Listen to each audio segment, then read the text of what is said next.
Yeah. Now, on another note, Young Thug's case, man. I mean, have you been keeping tabs on what's going on with that? Now, what are your thoughts? I've been following Thug case. Like I say, man, I don't follow to see if a person is guilty or not guilty. I follow for the information. You know, I always want to know because we are governed by law. Yeah. You know what I'm saying? So the laws are always changing. So I made a post on my TikTok.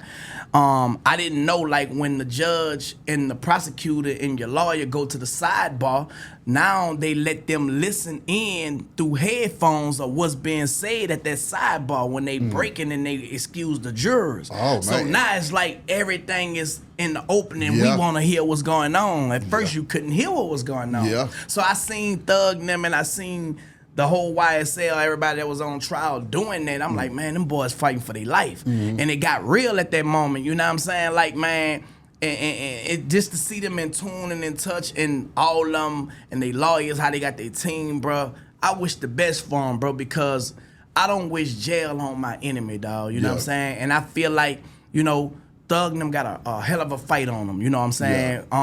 Every time Brian Steele, man, he's a hell of a lawyer, man. You know what I'm saying? And I could tell how he fighting for Thug.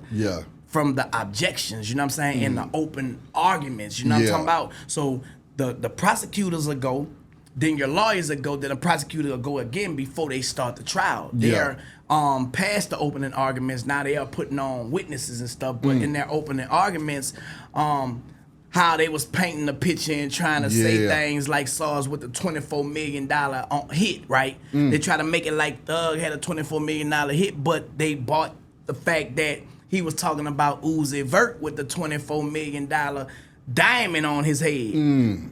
He tried to say Thug had $24 million on somebody's head, but he was talking about the $24 million on Uzi Vert head. You know what I'm saying? So stuff like that let me know that his lawyer is fighting, you know what I'm saying? Because you gotta corroborate the facts, you know what I'm saying? Because the prosecutor gonna paint a picture and they gonna try to make you look like, you know, what you not, bro. You know what I'm saying? And they trying to paint him as King Slime, bro. You know what I'm talking about? But I think he got a good chance long as his lawyers is fighting. But the thing with that, I also see the judge is overruling his lawyer objections.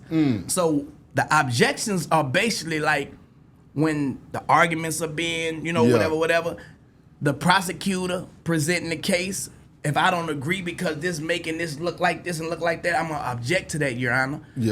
The judge either sustain it, meaning I agree with the lawyer, or overrule, I agree with the prosecutor. It's a lot of overruling when it comes to Brian Steele, who's Young Thug lawyer, who's, you know what I'm saying, he's fighting. But it's like the judge is biased towards him, bro. Anytime the man like presenting law, now he presenting law and statutes, right? He overruling it. But when the prosecutor do what they doing, he, you know, letting them go with the flow. So when it's like that, you go to thinking like, damn, is Thug gonna have to fight this shit on appeal? You know, you hate to think that deep into it, but when the judge is against you like that, you know what I'm saying? Then it come down to the jurors, you know, who they believe, bro. Now the reasonable doubt, beyond a reasonable doubt, is on the prosecutor. You know what I'm saying? Your lawyer got to create that doubt all throughout the trial, man. And I think this trial is going to last. They had 700 witnesses. They narrowed it down to 400. You know what I'm saying? That's a lot of witnesses, man. So I think this is going to be the longest trial in hip-hop history, if not in history, period. You feel me? Damn. Okay, chances of beating it. I mean, do you think he can beat it? I do think there's a chance that he could beat it because the advantage that I think that they got, and I was in a situation where I had multiple defendants where we all was on the same case, but we was charged different, you know, and it wasn't no conspiracy or RICO case, but it was a case where we had multiple people on. And if one got found not guilty, all had got found not guilty. And I got found not guilty in that situation. You know, right now they trying to paint the picture that Thug is King Slime and everybody else contributed to, you know, being under his rulership or whatever. I believe if his lawyer and the rest of the lawyers can all come together and create that doubt, they don't stand a chance with the lawyer and the judge. But with the jurors, I believe if they keep on showing these lyrics does not mean what they saying it is, you know what I'm saying? Because that look like that's what they building their case off of, lyrics. Because they admitting all the lyrics that they trying to say that it pertains to the case, even though we have a First Amendment right, but we are putting these lyrics in because it goes strictly with this case, Your Honor. And the judge is allowing it to be admissible. You feel me? Like, okay. It's crazy though, man. Like, so anybody that's out there, man, that's doing interviews, you know what I'm saying? Because even in your interviews, you know, them people taking notes. You know what I'm saying? So when you talking about street activity, you know what I'm saying, murder cases that don't have no statute of limitation on it, you know what I'm saying? You're opening up cases that are cold, you know what I'm saying? You are really incriminating yourself and incriminating other people when you're talking about things that probably people wasn't even thinking about, you know what I'm saying? So it might seem cool for you to get views and everybody commenting, and now you seem like you the man, but then knock, you got a secret indictment, you know what I'm saying? And you get mad at all these bloggers, but you the one talked. Answer me this though, Turk.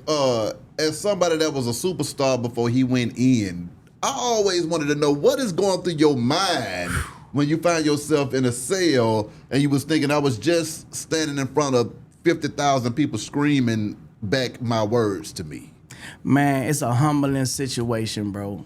Like, reality kick in after those first few weeks you in there.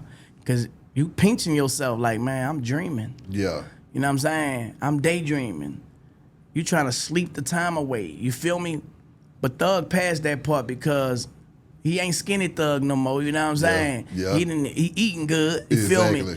I think he's into reality right now. That this shit is real. You feel me? And he understand the severity of it, bro. And I think, you know, he got a nice support from his family. You know, I know the record label behind him.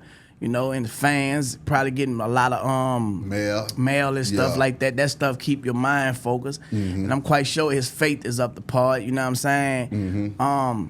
He ain't thinking about being no superstar right now. He thinking about his family and coming home to them babies, bro. My God, my God.